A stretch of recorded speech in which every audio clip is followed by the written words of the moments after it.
एक आदर्श शेतकरी असलेले कैलास नांगरे,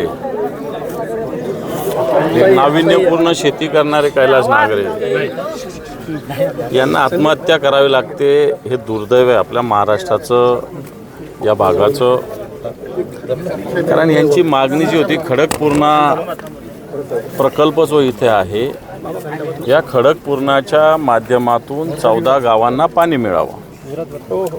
आता याच्यात नियम कायदे मलाही माहिती आहे, परंतु त्यांनी काय खडकपूर्णाचं धरणाचं पाणी कोणासाठी राखीव असेल, हे राखीव पाणी मागितलेलंच नाही आहे. जे ओव्हरफ्लो होतं, वाया जातं, ते पाणी मागितलेलं आहे. आणि 110 मीटर फक्त काम करायचं. कोणीतरी अधिकाऱ्याने मिसगाईड मान्य मुख्यमंत्र्यांना केलेलं आहे. 110 मीटरची चारी करणं एवढंच काम आहे, आणि त्यासाठी जागा, भूसंपादन, कोणताही खर्चसुद्धा नाही आहे. आणि मला वाटतं या कारणावरून एक शेतकरी, एक तरुण आत्महत्या करतो, हे आपलं सगळ्यांचं दुर्दैव आहे. निश्चित परिवार, मुलं आहेत, छोटे छोटे मुलं आहेत, हुशार मुलं आहे, परिवार आहे, वडील आहे, पत्नी आहे. या सगळ्यावर जो दुःख पडलं, मला असं वाटतं दुःख तर कोणी कोणाचं वाटून घेऊ शकत नाही.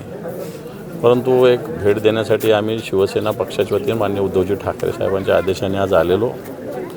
शिवसेना पक्षाच्या वतीनं जी काही शक्य आहे ती मदतसुद्धा आम्ही या कुटुंबियांना दिलेली आहे.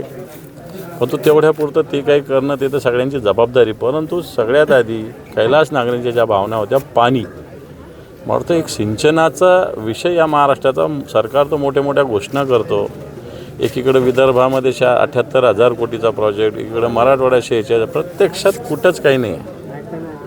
प्रत्यक्षात ह्या सिंचनाचे प्रकल्प कागदावर आहे. जुने 1960चे, 67चे, 70चे प्रकल्पसुद्धा अजून पूर्ण झालेले नाही.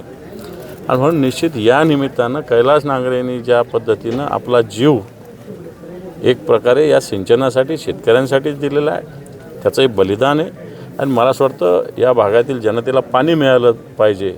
हे जर झालं तरच त्यांचं बलिदान हे व्यर्थ जाणार नाही. आणि मला वाटतं ते व्यर्थ जाऊ नये याच्यासाठी आम्ही सगळे प्रयत्न करू.